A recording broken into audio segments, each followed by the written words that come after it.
I thought I'd introduce the speaker for tonight with this great quote I stole from the internet, as you can see.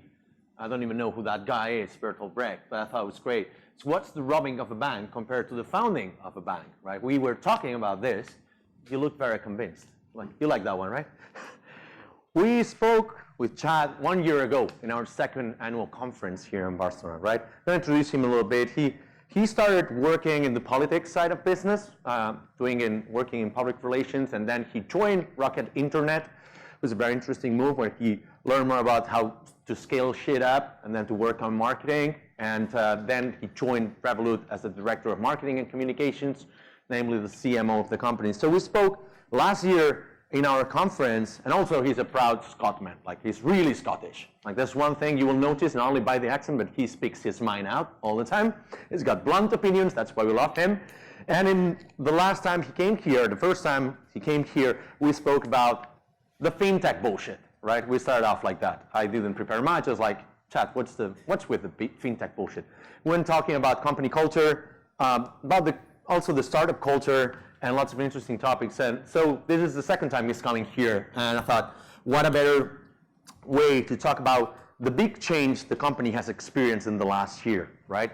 So just to introduce a little bit, they've grown also like to 1,000 more people. Right now they're ranking in the 1,400 people in the company, and lots of companies. He's going to give the numbers himself. And we thought it would be great to talk about leadership and how to lead and how to grow marketing teams, how to build things at scale. So if we can have the music, we're going to introduce him. All right, because we don't pay the speakers to start, Brian. You're not getting paid, Chad. Sorry, but we will pay you with the biggest rock star applause. So at the count of 3, everybody will stand up, and we'll give Chad West the biggest rock star applause of your life. So 1, 2, 3, give it up. Look at that.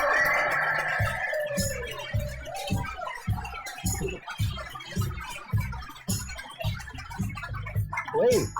I actually had my hand up to do a thing. I was going to get up and say, hi, I'm Chad, I'm looking for alcohol. I perform a lot better after a whiskey. We don't have whiskey, we do have beer, though. Beers for wimps. Beers for starters, right, for breakfast. Well, thank you for coming. I was going to ask you how many times have you been welcomed on stage as a rock star, but I did ask you that in the conference. So let's break it up by just starting. So since last time you were here, how much has the company grown? Can you update us a little bit on the numbers so that we can build up on the operations side of things? Yeah, so I think last time we were here, in terms of customer numbers, we were about 2.5 million. Bit of a guesstimate, but I think that's what we were. Mm-hmm. And as of today, we're 7.5 million. How about the team size? Because that's something you've also grown a lot. And countries that you're operating? Yeah, God. I mean, we're now in over 30 European markets. As a company, I mean, look, when I joined Revolut, it was like 20 people in a little workspace, and that was only 3 years ago. And we're now 1,400 people, and I think we're adding about 50 people per month at the minute. I mean, it's gotten to the point where I walk in the office and I literally don't know anyone. I had a new starter come up to me and go, "Are you an intern too?" And of course, I bullshitted and went, "Yes." Yes. So yeah, it's crazy. Very, very big in terms of the customer size. And if you break that 7 million down to daily acquisition, I'll talk about the marketing strategy. But we were about 3.5 months ago averaging 18,000 new accounts per day, and that alone equated to over 5 million a year. And now, since we've launched a paid referral scheme, which I'll talk about later, we're now averaging between 25 and 30,000 accounts per day. How about the marketing strategy? How has it changed? You started bootstrapping. We talked at length about bootstrapping marketing teams in our conference. You mentioned that, those wars that you had on Twitter with N26 and their founders, which was like a great story. But how has that changed? Obviously, now you're doing more paid marketing, and then you're probably having a sales representative. So how is it structured right now? It's very different. I mean, when I joined Revolut, it was made very clear there wouldn't be budgets. Right? There wouldn't be lots of money to go out and get acquisition. Everything would have to be quite hustle. It would have to be organic. And I actually prefer it that way because it's a real way to build true customer loyalty, to build true brand awareness, to really define who you are in the industry. So the reason why we were able to grow so quick is because we stood out in a very crowded market, because we acted differently, we spoke differently. We literally reviewed everything. I mean, the first thing we decided we wanted to do was real community marketing. Because I mean, before challenger banks came, I mean, has anyone here been to a Revolut Rev Rally, or like Revolut events in Barcelona? That's awkward, isn't it? You should fire somebody in your Patricia's team. Country manager, I think, not doing the job. Well, we have them. They're very successful all over Europe. Hundreds of people come in. And I mean, hands up if a bank has ever invited you in, gave you a beer, some pizza, and really opened up their dev stack, really talked about the products. They don't, right? Or if they do invite you in, done something wrong, haven't you? So we really tried to sort of build this really community in fintech. So every single month in all the cities that we operated in, we'd send out emails to all of our local customers in those markets. We'd invite them in. We'd bring some kick-ass speakers, like top directors in the company, travel them all over the place. And they really started to become exciting. People wanted to come to the next Revolut Rally because ultimately what we're known for in the industry is launching products at lightning speed, right? Getting stuff out. So people were constantly excited because everything that we built was based on them. So how that community marketing went further, it wasn't just a case of we're hosting events, come to our office, have some beer, see what we're doing. It was we're launching this product, you asked for it, right? So we would put our dev stack public and say, look, this is what we're building in the next 3 to 6 months. Vote it up or vote it down if you like it or you don't like it, or make a new suggestion. And we let the community decide what our next feature was going to be. In fact, one of the features that we built that's been the most popular was our roundup feature. So every card payment you make with Revolut, we round it up to the nearest euro and stash your spare change in a separate wallet, right? That came from a customer, and it was voted up by hundreds by other customers. So it's not a marketing stunt, it's for real that you're using that? Because I've seen companies that they have this public roadmap, but they're like, yeah, that's for PR.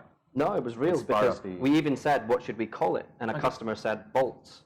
The idea of like you have your own little vault and you lock it. It had the most upvotes, so the customer got a shout out, free metal upgrade, and they named that product. So we really did everything we could to bring the customer as deep into our brand as possible.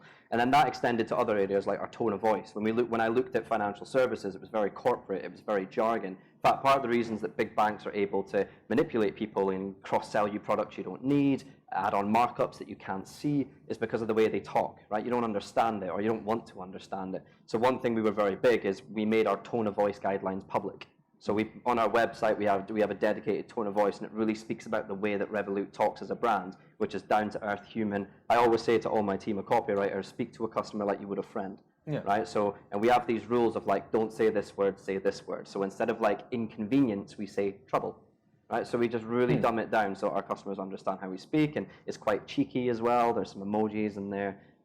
We do lots of funny things, like when it's people's birthdays or their anniversaries with Revolut, they get unique push notifications sent to them. So I think that whole identity was just so new to people because we were one of the first of these like challenger banks, right?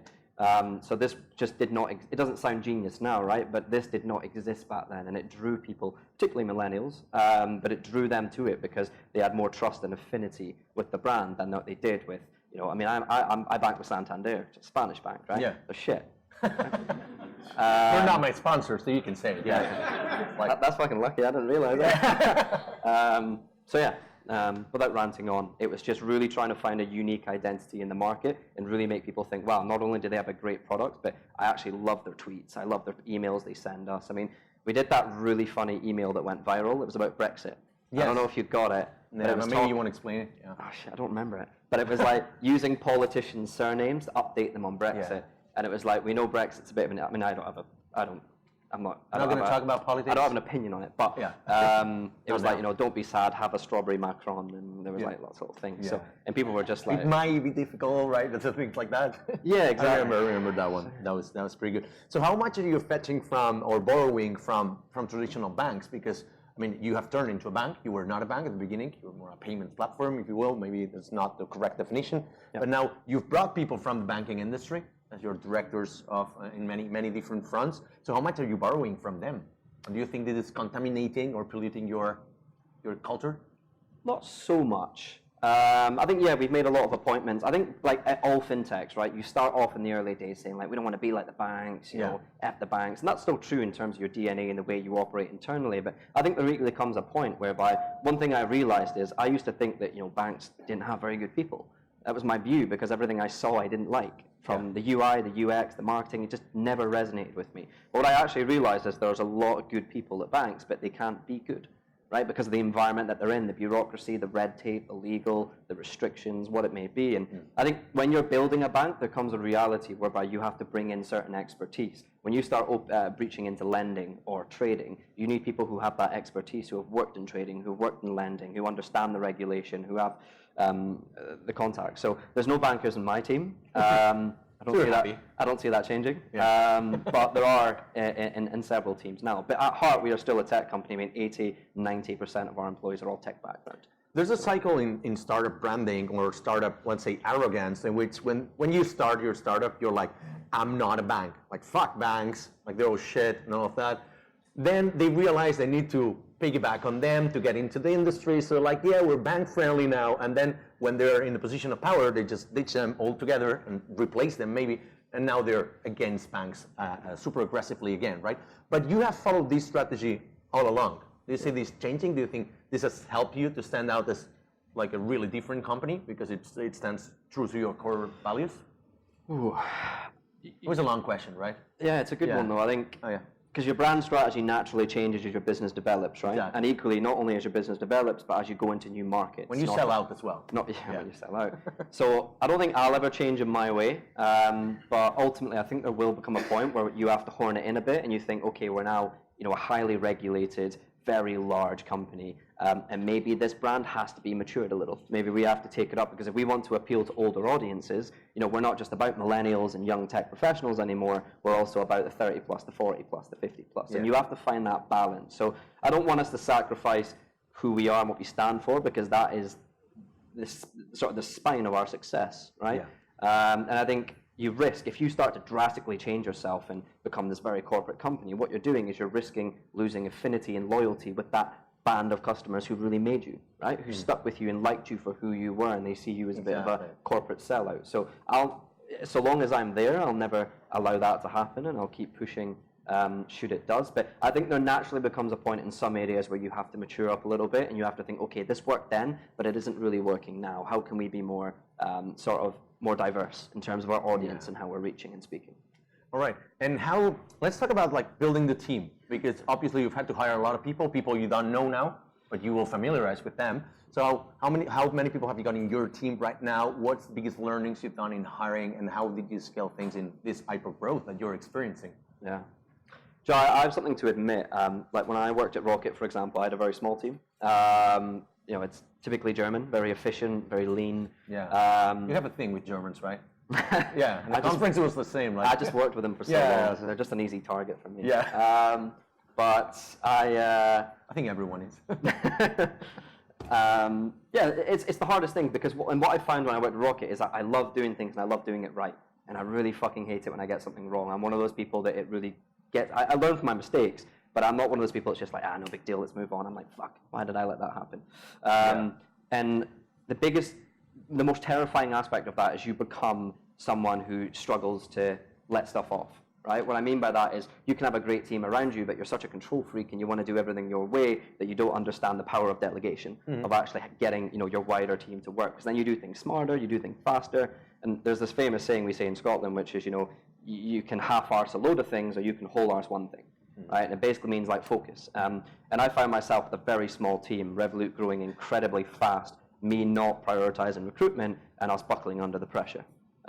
Working crazy hours, trying to catch up, trying to hire. So for me, I learned pretty quickly the importance of scaling your team and the importance of delegating. But the only way that works is if you get the right people. And that sounds very generic, right? You have to get the right people. And I kept saying to myself, well, how do I get the right people? And again, that control freak nature, I didn't want to depend on recruiters. I said, no, I'm going to go on LinkedIn. I know the companies I admire. I know the agencies that I admire. I'm going to go out there and find those people myself. And I did that, and I stand by it, because a lot of my team today came that way, and they're still with me.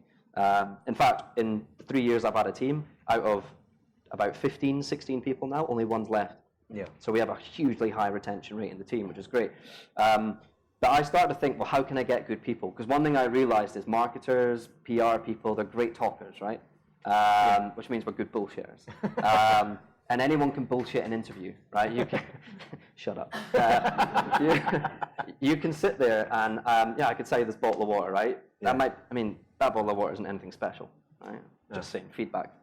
But I I could sell it. And I found the same things with an interview. Someone could sit me down and sell me the dream and say how great they were, but when it came to practice, maybe that wasn't the case. So I started to think to myself, well, how can I start to do that? And something so simple, but I found the power of a home task. Was simply like, I want to actually give them a small, very quick task that will just allow me to understand their creative ability, their strategic thinking. Are they data-driven or are they not? And that really helped me big time, because we'd get hundreds applying to a single job, and you'd have to go through and screen everyone manually. And what I did is I created a home task that I thought, this will give me the right person, and I had a scorecard next to it of here's how I score that home task, and that's how I really make this process move and find the right people. So the first interview was like a 20-minute phone call with a member of my team, then it was the home task, and then from the home task, it was myself. Right? So it was a nice structured process. And that was sort of the best way I found to really find the right people who thought like me, because I had that home task, I had that scorecard, and when that matched, then it was just a face interview to not only go through the home task and understand more about why they did that and why they did this, but also to assess, are they the right cultural fit? Because that was the other one, is I think I said it last year in the conference, is one thing that really bugs me is like, people who are afraid of hard work. Really fucking bugs me. I think that's a Scottish thing as well. Like, we are just grafters, right?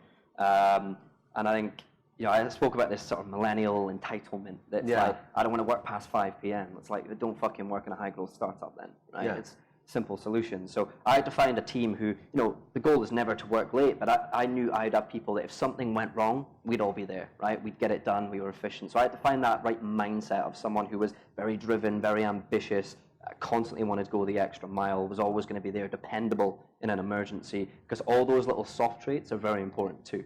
So yeah, it's been tricky, and now I'm hiring like crazy. I mean, my job has become not boring, but a little bit more boring. It's not so much hands-on anymore. Now it's sort of managing teams, monitoring dashboards, and hiring. I'm a glorified recruiter. So because we're hiring in Asia now, and I've got to realize that what works in the UK from a brand perspective, Asia's very conservative, and Europe is a bit more. You can get away with being quite quirky and fun, and Asia doesn't really like that. Yeah. So it's about equally understanding that the processes that you have in place here won't necessarily be the right processes there. So for example, the home task I have for Asian candidates in Singapore and Hong Kong is completely different to that of Europe or North America. How do you assess the match within your candidates and your company culture? Because you said like we've got thousands of people who apply for a job, but some of them, they don't want to work crazy hours, and you're a company that believe in hard working. So how do you test that? How do you see if they're a right match? So do you tell them right away in the interview? No, you're pretty vocal about that. You're pretty open. I think the point I've always made is that it's not necessarily about hours, right? It's about output. So for example, my team, it's not just culture within my team, but you find there's a company culture, but there's also team culture. And anyone who says otherwise is shit. No, we have this one fluffy culture and everyone abides by it. I find that engineering teams have their very own culture, marketing teams have their own culture, HR and stuff. It's all very different. And I love the fact, because my team has, one person's left in 4 years, which is, and for good reasons, not bad reasons. And that's a testament to the culture within the team, right? So for me, it's about delivery. I say to my team, like, if you finish, what you need to achieve that week. If you finish it by 4 p.m., go home. I don't care. Like, what you need to achieve. It's purely based on the data. It's not about the hours you do. If you want to work from home 1 or 2 days a week, knock yourself out. Again, it's purely about making sure that we're just doing what we need to be doing. So I don't buy the argument, but there is naturally times, not so much now, because Revolut's far more established. It's a very successful business, but certainly back in the day when you're building a company, you need to put in a hell of a lot of hours. And anyone who doesn't, the chances are your startup's not going to make it. And I just don't buy any counter argument to that. I've seen it time and time again. I mean, hands up if you're a founder or you're building a company.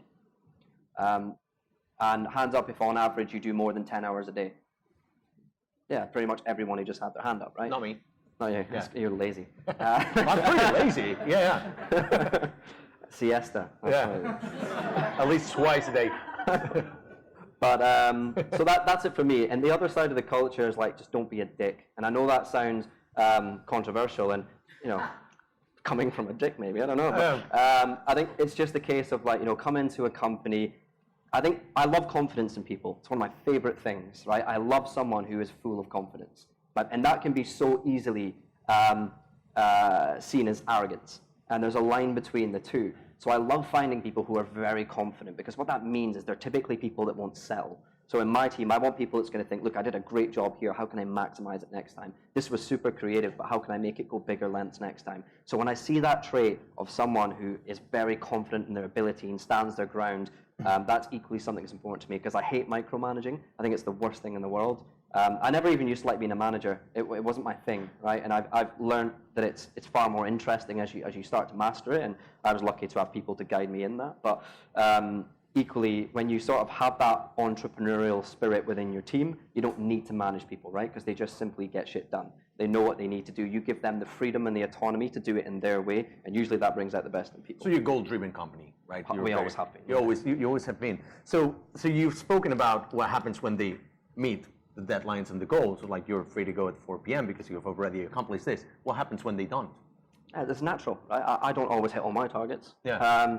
You know, certainly as they get harder, as we get bigger. Yeah. But it's fine. I think, you know, there's going to be ups and downs. You know, one quarter you're going to smash it, one quarter you might lay down. I think the important thing for me is just we look at the data and understand why.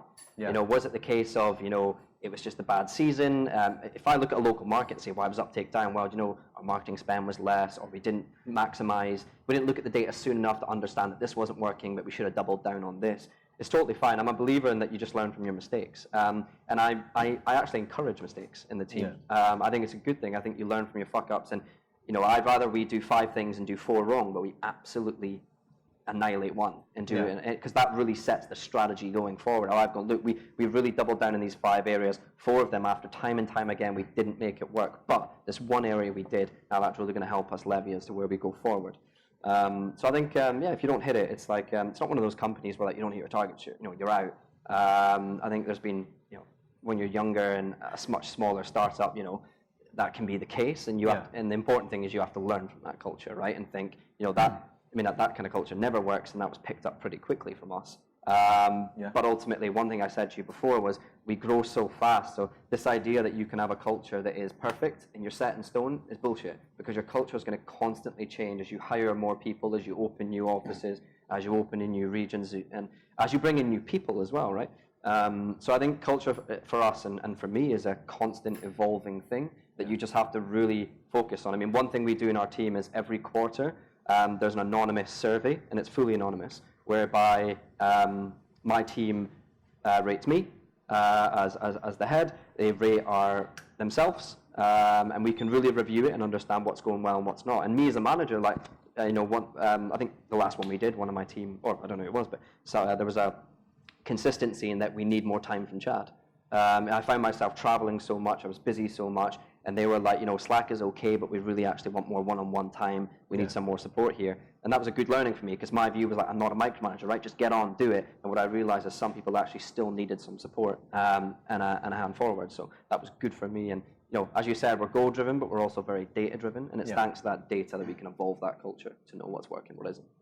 How about, so there was an image, a screenshot circulating, making the internet like a few weeks ago, maybe months ago, right? A message on Slack by the CEO saying like, you need to hit the goals because this and that, otherwise, we're going to lay off some people, or you're not making your. Was that real? Was it something from the old times? Is that? It was real, but it was from the old times. I still remember it actually. Because the formatting was a bit odd, and I was like, that looks like old Slack, but it was. It was from. It was a few months. Probably the start. It was December. It came out. December last year. And it was from 2 years ago. It wasn't, a great thing. I think one thing, I have the privilege of being able to sit down with Nick and Vlad, our founders, and really understand, one-on-one what they're thinking, what they're going through. And when I sat down and we spoke about this, I think one of the great things that was said to me was, we were such a different company back then. None of us had ever run a company. Like Nick and Vlad had never run companies. They worked in big banks. They worked on trading floors. So you're an individual on a trading floor, right? There's no teamwork on a trading floor. You're up there and you're hitting those targets. Yeah. And I think one thing Nick said to me that was great is that this has been such an evolution for him in terms of like what he's learned. he's suddenly gone from working in a trading floor as an individual contributor to going into a company and managing 10 people to then 50 people to 100 to 500 to 1,000. And his view was like, I didn't get it all right. I definitely didn't get it all right. I made some mistakes. You do things you're not necessarily proud of. But what Nick does, and I firmly agree with this, is that it's just about learning from it. You can sit there and beat yourself up and constantly think, I shouldn't have done that. Of course the case. Or you can think, how can I not repeat this again? How can I make sure? And back then we didn't even have really a HR function. Didn't exist, right? This idea. Yeah. We were just like mostly tech people, data scientists, engineers, and a few of us, legal guy, marketer. We were so busy just getting shit done and working, we didn't really think about that aspect of it. And then now, we have a fully fledged team of like 15 people in people operations, and the founders and stuff are completely hands off. They Don't write on Slack. No. Yeah. Hands off Slack. So yeah, it was all I would say is it's from a long time ago. We're definitely not that same company. We matured, as you might expect. And as you said, we attract huge numbers of people. Our retention rate, our turnover is less than 3%. Yeah. I go with the data, right? It clearly shows Revolut's a great place to work. We just got named LinkedIn's second most attractive company to work for. Hired, the recruitment company just named us as well. So I think we learned from it. As you said, we've got great, a phenomenal culture, and I know that's only going to change and get better and bigger as we expand and go even further. But the second part of the question was, maybe that attracted the right kind of people that want to work with you because they are really aligned with this kind of approach, right?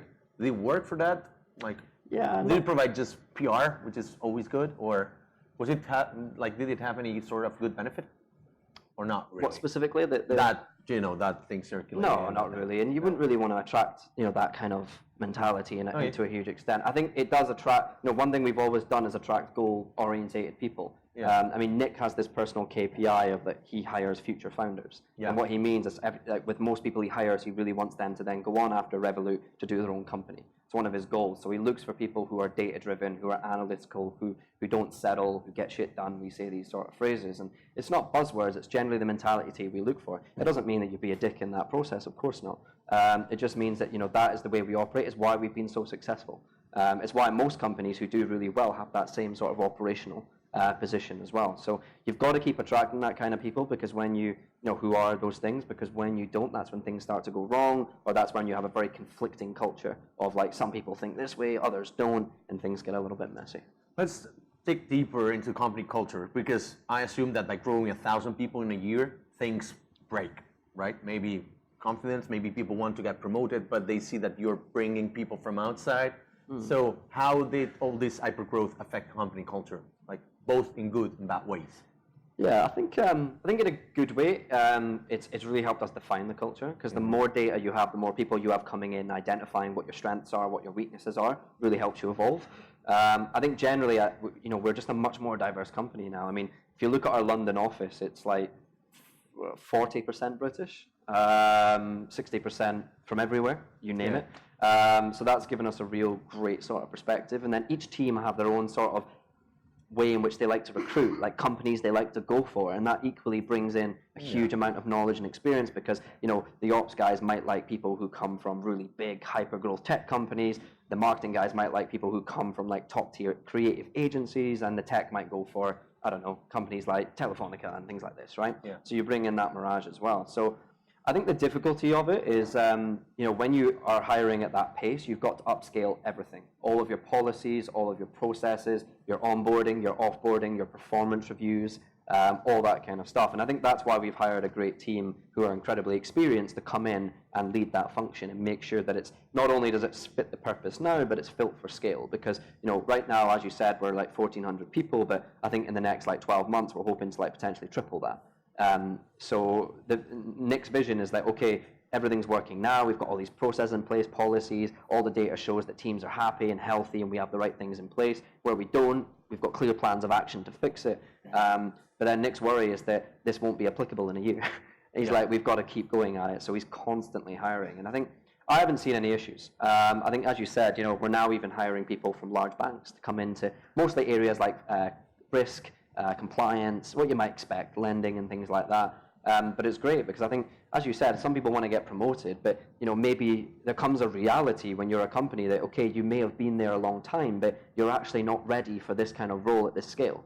And I think sometimes there has to be that reality. So it may be that you have someone in a certain department who's doing a great job for the size you are now, but where you're going, you know, the regulator commands that you get someone who's got X amount of years experience. How about your transition? Well, you have already completed the transition from startup to bank challenger to a bank right now.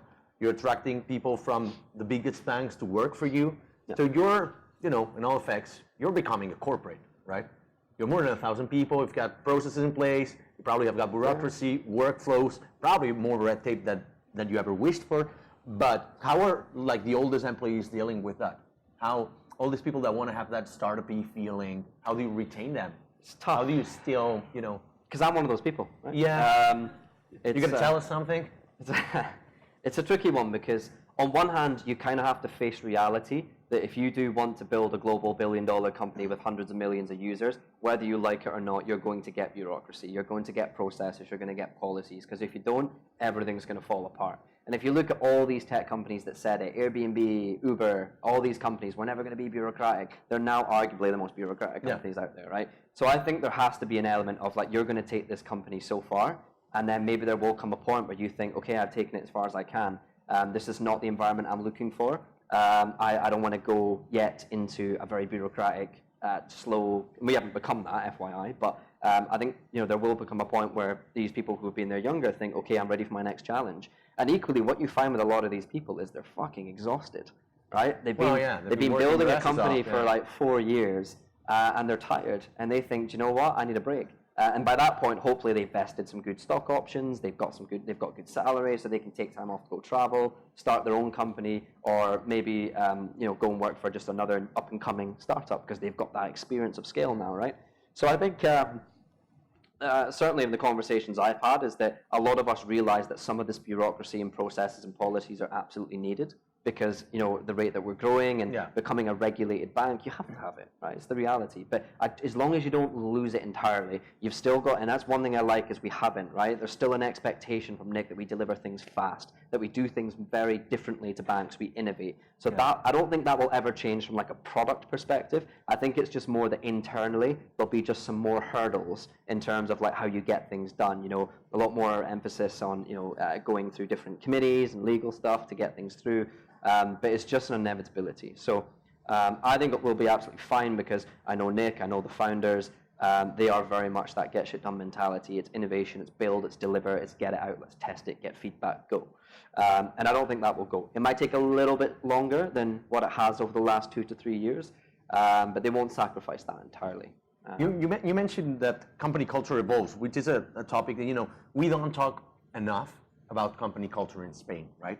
I think in other countries, precisely the US, I think they kind of like invented this, but here it's not well spread. So, and most people don't even know that company cultures can evolve. So how much has it changed from day one? How much has it changed because you had to adapt to regulations or to the market instead of just following your true beliefs? It just changes. It's kind of as I've sort of elaborated on between the two areas, right? Yeah. It just sort of mirages. When you're a young startup, you have that get shit done mentality. You're moving fast. You're potentially breaking things.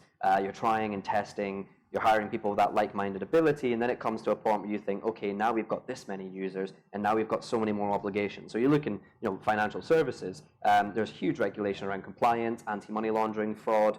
You've got to have controls and policies in place for all of that. You've got to upscale your teams to handle that workload as more customers come in and that there. You've then got to hire very talented engineers to build automated systems to trigger and track these things, right?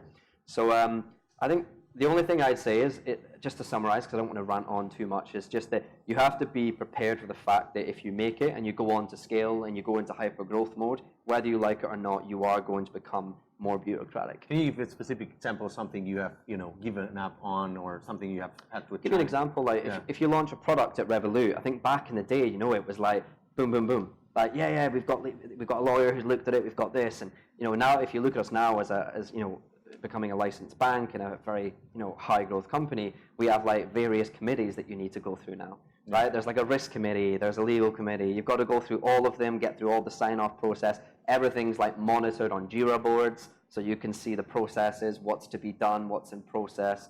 And then, so if I'm launching a product, my engineers have built it, we've tested it, amazing, great, legal, great, risk, great, compliance, now marketing, now comms. So it's not as effective, it's not as fast-paced. It's not as fast-paced, but you can argue to an extent that maybe it's better, right? Because even if it takes a bit longer and it's a bit more bureaucratic, it could end up being far more efficient. It could end up being far more customer-friendly because you've gone to all these people and you've made sure that everyone is working with you. That was... What was that? Was I saying something? I don't know. But you get the point, right? The point I'm trying to make is it's not always a bad thing, because it can actually lead to you being a far more trusted company, a far more efficient company, doing things right as opposed to doing them fast. Because you can move fast and break things, or you can move fast and fix things, right? So as long as you embrace the bureaucracy to an extent, because you'll need to, but just make sure that it's efficient bureaucracy. And it's not the kind that just completely lags you behind competition. Because again, even though Revolut's very big, we're now 7.5 million customers, we're knocking all the other players out of the park in terms of growth, in terms of revenues, in terms of expansion, but we're still in a very competitive market. So we can't afford to be too bureaucratic and too slow, because what happens is all these competitors start to catch up and pick up pace because they haven't yet adopted that level of bureaucracy. So it's very important for us that we do it to a level that works and is needed, and we don't let it take over. And that's what you said. Someone said to me, well, if you hire too many bankers, it's just going to be full of bureaucracy. Very true. That's but why if you want to make it, you do what you got to do. Well, we've been very good at making sure that the people we're finding who are coming from financial services, traditional banks and things like this, that they're equally technical. Right? It's not just a case of, oh, great, you are a chief something officer at a bank. It's, oh, great, you're a chief whatever officer at a bank, and you actually know how to code. You're very analytical driven. I can tell from meeting you and going through this interview process and your home task that you've got very much a get shit done attitude. You want to be hands-on and stuck in. You don't just want to sit back and delegate and be a manager, right? So again, and as I said, a lot of banks do have good people, and maybe they just find themselves in an environment where they cannot be as good as they are, right? And if we can steal those people, fantastic. In terms of company culture, what's the biggest fuck up you've done yourself? Yeah. You want to share one? Just one. I think myself. Yeah. I think like here I did not follow the guidelines for the specific value of the company, or because if I don't ask this specific question, people are like, yeah, I hired the wrong people, and that's it. And that's like a really shit answer. Yeah, I think we all hire the wrong people at times, right? Not me, but yeah. Not you. Yeah. Never. Do you know what we need to do? We need to go to all his employees anonymously. I mean, I haven't hired 1,000 people, so yeah. But sorry, back to you. I don't know. I generally. You don't fuck up. I try not to.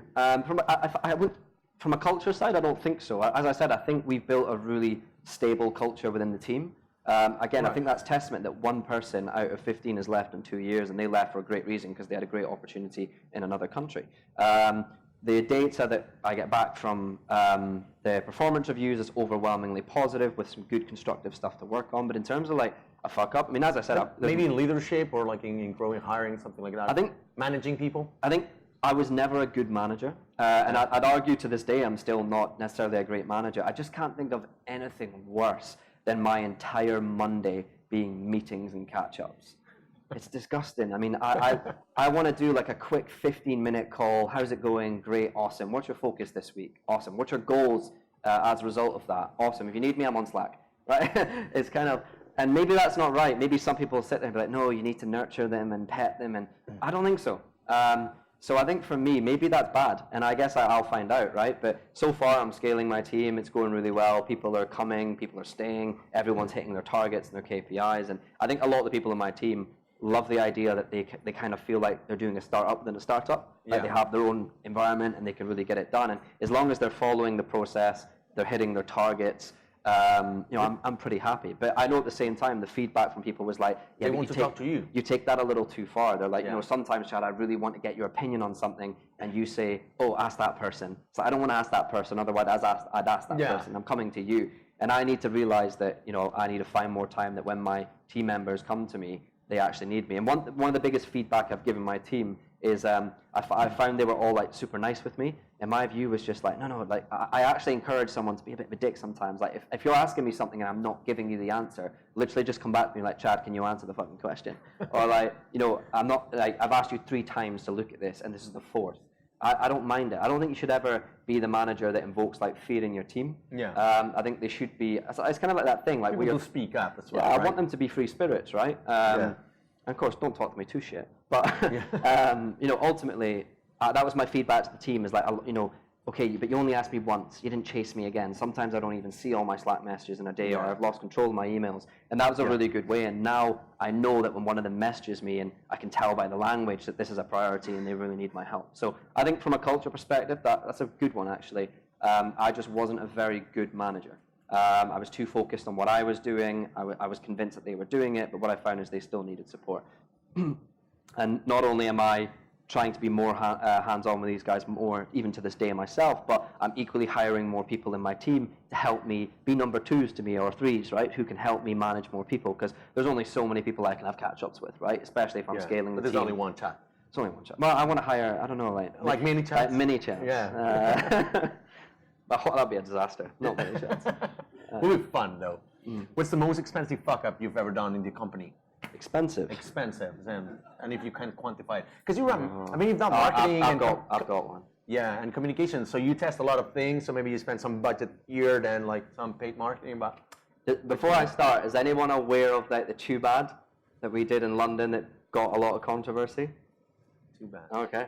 Yeah, one person is clearly an English person. So basically, we had this leftover budget from a partner, and they were like, "You have 2 weeks to spend this, or you lose it." And I was like, "Shit, it's like 150K. Gonna whiskey. Gonna use that."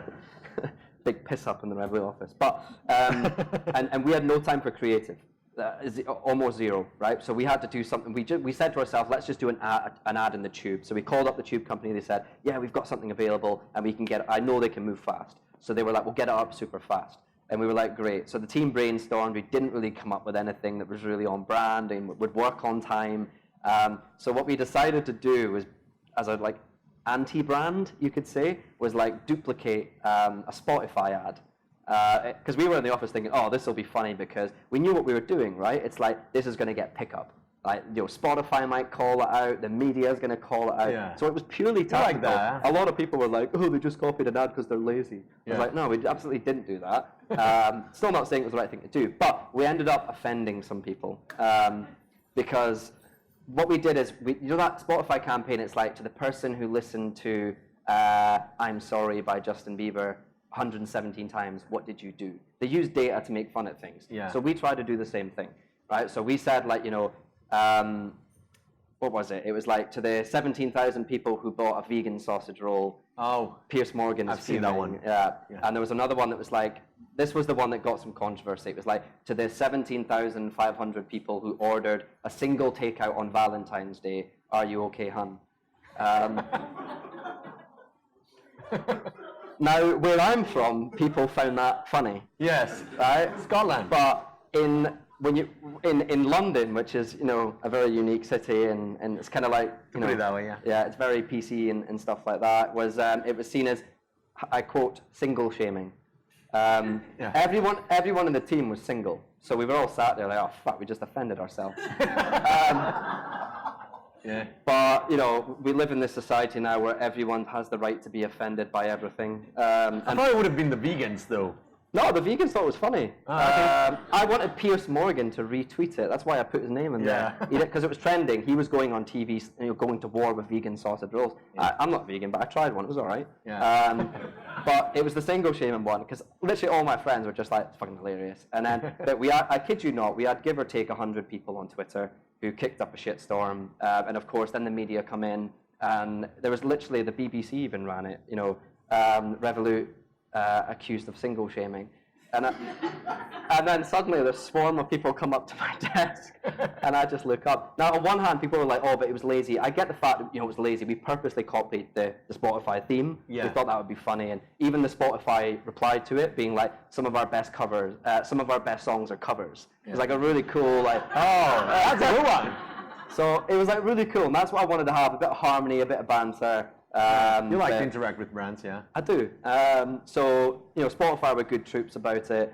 Most people found it funny. I mean, when we read the comments on, like, the articles online, it was overwhelmingly like, it's just a laugh, like, it's a bit of fun. But it wasn't so much expensive because we didn't pay. It was the partners' money. Yeah, exactly. But overall, I think the only thing that I looked at that I really, truly did regret was some people said, because we actually, as a financial company, you cannot see that you've bought an individual item at an individual store, right? So Revolut doesn't know that I just bought a can of Pepsi from, I don't know any supermarkets in Spain. Yeah. Tesco, whatever. right? Tesco, yeah. We're not big around, right? Yeah. All you can see, all a financial company can see is that you spent €1 at this merchant, right? It's perfectly normal for them to see that. So a lot of people were like, whoa, this is spooky. Does Revolut know that I bought vegan sauce? And I looked back and thought, ah, shit. We were trying to be funny. We didn't make it clear in the ad that, this is not real data. And a lot of people, that raised some questions around, are, financial companies potentially spying on you? So we kind of held our hands up and said, like, we didn't think of it that way. That was just our bad. Here's clarity that we cannot see this kind of information. And the learning from that was, especially post like Cambridge Analytica and stuff like this, is be very careful when you're doing data marketing because, again, it's finding that fine line. But the other side, like, I accept the feedback of, single shaming and stuff like that, but I didn't pay too much attention to it because I find that when you cave into this kind of mob rule, especially from a very small, tiny minority, there's no value in that for you, right? I think you've got to really assess, is this a major fuck up or is it not? Yeah. So that was an example. And we got a lot of heat, and if you Google, most of the media in the UK covered it. Most were neutral, but some went for us. So that was fun. Did you piss off people in your company? Was somebody offended in the company? Because with such a big company, you would assume that, especially with... Do you know what? Surprisingly not. There was one person who said they found the single shaming thing offensive, and fair enough. So not really. Internally... 1 in 1,000. It's like... Exactly. Internally, everyone was just like, oh, we just thought it was a bit of fun. You can argue to one extent it worked and one it didn't, because a lot of people are like, oh, well, any press is good press, which I don't buy. But on the other hand, the data all went up, so it was, social media was through the roof, the sentiment was overwhelmingly people finding it funny, user acquisition went up in the UK as a result of it, so it's... Huh? Mostly single. Mostly single people. Yeah. I'm not single now. Yeah. The ad obviously worked. Yeah. But there we go. I think so. There's learnings from it, but equally there was positives from it as well. So I guess it totally depends on where you sit on that fence. But I have come to realize that when you're a creative team and you've got a team below you and you've done something, you might not always get it right, but you've got to really assess whether it was right or wrong on a grand scale. And then you don't cave in, right? You kind of sit there and be like, okay, some people didn't like it. We appreciate that. We're not expecting everyone to like it. Yeah. I mean, as you said, of course, like, find me a really good marketing team in a company that doesn't piss off the legal team every now and again, or won't piss off this team. It's going to happen. Just like, there's teams internally that annoy me because it restricts or blocks things we do. But I think again, it comes down to that element of being risky, being willing to take risk and go out there and be different. And I think that's something I encourage, not just in a fintech company, but generally. Otherwise, you just become a bunch of yes men, bunch of robots. You go on the tube today in London and you look at all of the fintech ads on the tube. They're all the same. I kid you not. It's a color as a background. There's a phone, a card, and it says something like, banking should be better. Yeah, it's quite an imagination. And I'm just sat there like, where's the emotional connection with the customer? Where's the humor, or where's the clear added value? Yeah. Decide what your goal of that ad is. And if it's just like a general sort of brand awareness, which is what I would call that, I just don't think it's going to work. I think you're just going to blend in a very crowded market, and you've really got to find your brand identity. And again, it's also accepting that reality that you're not going to please everyone, and I'm okay with that. Like you, I'd say you're quite outspoken, quite brash. Am I?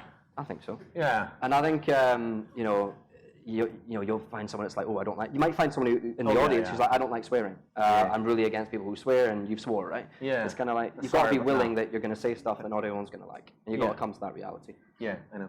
Last question before we open the floor for questions is, how have you dealt, if you have ever done it, with people not reacting well to unpopular decisions?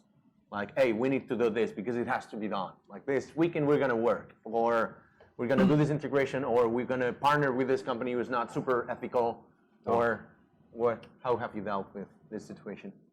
I think it's fine. I think if it's logical, it's fine. Like, there's things that happen internally that I think, oh, we now have this process in place for launching a new product, and it will add, on average, 8 weeks on to launching a product than what it used to do 12 months ago. But if it's absolutely essential because we have an extra layer of regulation or because we're far more thorough in our user testing, it's fine, right? So it may annoy me, but I understand that for the good of the business, it's the right thing to do. So when it annoys them, like your team, when it annoys your team, that's how do you deal with that? Because you were saying like, oh, this was annoying me. But no, I was interested in unpopular decisions you take that might piss off your team. Oh, that's a good one. Yeah, I know. We'll ask good questions, right? Mm. Yeah.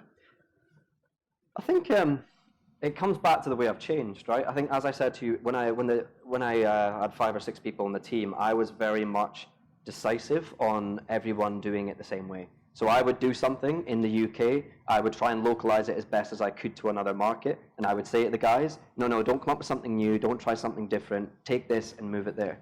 And I think that's never good from a marketing perspective because every country is different. Like Spain is different to France, France is different to the UK. Yeah. And I equally had this vision that I didn't like the idea of decentralization. I liked everything, I guess it was from my time at Rocket, I liked everything to be centralized so I could have oversight over things, everyone's in the same office, everyone's connected, and then what I realized is now I'm hiring local teams. So if you look at Spain, we have a local team here. In fact, we've got one tonight, give us a wave at the back, our marketing manager for Spain. And we're hiring a comms manager for Spain, we're hiring a country growth manager, a business developer, whereas back in the day I would have been like, no, everything's in London, if you don't like it, I don't care.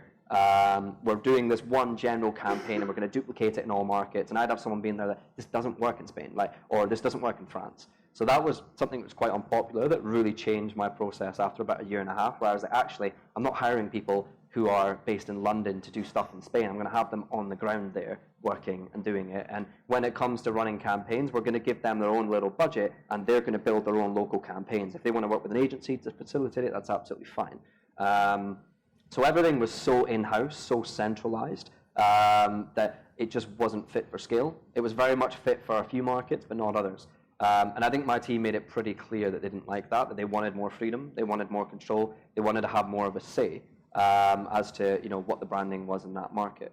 And then I think the other side is just sort of growing too fast. It brings pain. As I said to you, we're now even between 30,000 accounts per day. I think what you need to remember is that kind of growth is amazing, but ultimately, when you scale your customers to that number, you need to scale your teams internally, your processes, you need to scale your customer support. And think about this from me, one thing that pisses me off is if I see that we're growing, a big part of my job is making sure our brand is strong. And what I've come to realize is, over 50% of your brand is customer service, right? How well that experience is, that will determine, because you can have the great marketing, the great tone of voice, and they love it, but if they get a shitty experience and they can't get through to an agent, that's going to topple that, right? Yeah. So I would get really pissed off when I saw that, clearly our forecasts were showing that we were going to grow by this month, that month, and I could see that we weren't hiring enough customer support agents to sort of hold that balance, right, and make sure that it wouldn't affect this response times and the quality. Yeah. And it wasn't happening. And that really annoyed my team because they were getting our local social media pages were getting bombarded with customers saying, 20 minutes now, I still haven't heard back from an agent. And they had to drop everything that they had planned because they were working on crisis management because suddenly social media was blowing up. Twitter. Deal with that. Intense people. But the media as well. So the media would see it and then you're suddenly on crisis management mode on the PR side. So I think that is a battle. I mean, I've spoke to people from tons of scale-up companies and it's consistent, right? Yeah, it happened to us. And I'm pleased to say that we dealt with it pretty well. But again, it's like culture; it's never going to stop, right? Never. Because the more we keep growing, the more people we need to hire, the more we need to constantly evaluate things. So I think those two things combined. Right. That's a good one. Then we're gonna open the floor for questions. I'm gonna ask you very kindly, just say your name, dump each one question per person, please. Yeah. Yeah. Okay. My name is Eugene. I have a very long history with Revolut. I was actually one of the first customers. I had to borrow somebody's iPhone to sign up because it didn't have an Android app at the time. So, and it was great. You opened cards for anybody in the world. I introduced maybe a couple of hundred friends from places like Israel, America, South Africa, Russia. Yeah. And actually, I got a call from somebody in marketing saying that my blog post had a significant impact. So I was very proud. Yeah. In the early days. And then you just screwed everybody who was not in the EU by closing their accounts. So I wonder what was the story behind that? Like who made the decision? Why? Thank you. All right. There was a big build up, but we got to the question. I love how subtle you are. Yeah. It provided background. Is that like? No, it's a good point. So this was before I was there. This is the real early days. That's the blame gone. Yeah. In the bad position days. What happened was we were in the process of becoming regulated at that point, becoming a regulated financial institution. It's what's known as an e-money license, an electronic money institution. And we were able initially to go all over the world and bring our product. And then suddenly when we became regulated, they were like, actually, you're restricted to the EEA. So what that meant is we gave a heads up. It wasn't the case of like, boom, done. We had to inform customers. It wasn't huge amounts of customers in these markets. But in the US, as you said, Russia and others, that informed them that actually, because we're now regulated, we're no longer allowed to operate in that market. It was really unfortunate, and I get it, but it was sort of out of our control. The regulator said, if you want this license, you operate in this area. And we had to do that for our business. So that's in short, that is the answer. But the good news is we're now getting back to scaling globally. So we're launching the US in a matter of weeks. That will be followed by Singapore, then Canada, Japan. We're looking at Brazil, India, and other markets as well. So we're finally building that sort of global empire again, you could say. But yeah, short but sweet answer. It was out of our hands, unfortunately. So a bit crap, but hopefully we'll be back soon, and you can be an unpaid marketer and get them all back. So, yeah. My name's Chuck Arrett. I run a business-to-business technology company. My question is, among the 7 million customers that you have, what percentage of them, sign up because it seems cool and then never really start doing much business with you versus the ones that use your services for 70 or 80% of their banking? Yeah, good question. So I'm always restricted as to how much data we give away here. But the good thing to know is what we call a null account. That's someone who has downloaded the app, signed up, ordered a card, and never used it. We don't include them in that 7 million figure. And what we do is within that 7 million, we bracket it down to daily, weekly, and monthly active users. And then, of course, there's because, I'd say we're now about almost 65, 70% of people are using us as their primary card, but we still have that 30, 40% who just see Revolut as a travel card. And that's fine. I'm convinced that in time we will change their mind. But I think the reality is we've still got more to do before we are expecting people to put all their salaries in and use us. I think, yes, we've now obtained a banking license, but we're in the process of now operationalizing that banking license, and that takes time, certainly before you want to passport into every European market that you're in. So I think the expectation of us saying to everyone, hey, you need to use us for all of your banking services, wouldn't be realistic yet at this point. But what we're seeing is, we're now 2 million daily active users, which is great for us. We're now 4 million monthly active weekly active users, and then I think it's 1 million monthly active users. I'll double check the data there. Whereas if you would have looked at us 12 to 18 months ago, that was significantly less. So what we've done is over the last sort of 12 months, we've really focused on building less travel features and really focused on everyday features, bringing in local IBANs in Europe, bringing in direct debits, bringing in the roundup feature, which really helps people save money, bringing in budgeting controls so people can see how much they spend on groceries and restaurants and then set budgets on that per month. And even now, we're looking to go into things like lending and other areas, overdrafts. So if you need to go into your overdraft as well, we're working on all of this functionality. So I think those numbers are really good. People are still choosing to use Revolut as their primary spending card. Maybe not their primary banking card. They've still got their bank on the side. That's totally fine. But I'm convinced that certainly in the next 1 to 2 years, that's going to drastically change as we operationalize the banking license and people see that we're far more competitive when it comes to, overdraft fees or small personal loans, when they see that we're offering faster payments. I mean, one of the things that's really cool that a lot of people don't realize with our expansion is, for example, when we launch in the US, if you are a Revolut customer here in Europe and your friend or your family member has Revolut in the US, you can send money cross-border instantly like a peer-to-peer payment. When you look at companies right now for money transfer, it's taking 2-3 days for money to get from Europe to the US, give or take, and you get a fee as well. You'll be charged 1, 2, 3, 4, 5%. With Revolut, it's peer-to-peer payment. I've actually been testing it with a beta user, my friend who lives in San Francisco. We've been sending each other $1, $1, $1, adding in stupid little gifts. So that's crazy. That is truly tearing down financial borders. And these other things will really make people think, well, you know what? I use Revolut for my budgeting. I use Revolut for my trade in stocks. I use Revolut for my traveling. I might as well just use Revolut for my data. You see what I mean? So you really start to build an affinity, and a customer's like, well, why would I have 3 apps on my phone, one for my banking, one for my Revolut, one for my investing, when I can just do it all within one trusted platform that I know, that I love?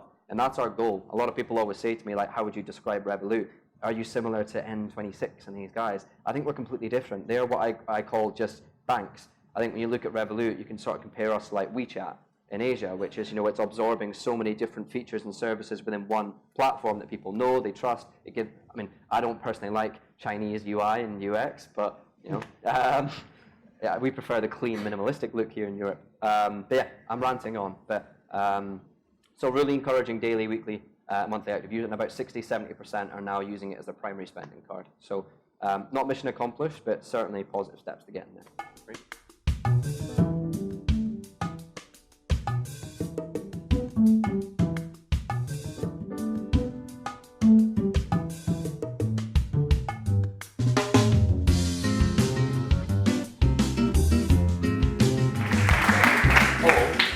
If I come back here, Yes. it will be very lucky because I saw what you did in Glasgow, the T-shirt that you put on. He's a Celtic fan. I'm a Rangers fan. Yeah. It's okay, you couldn't be perfect. You couldn't be perfect. Yes. That's all right. Big applause for Tyler.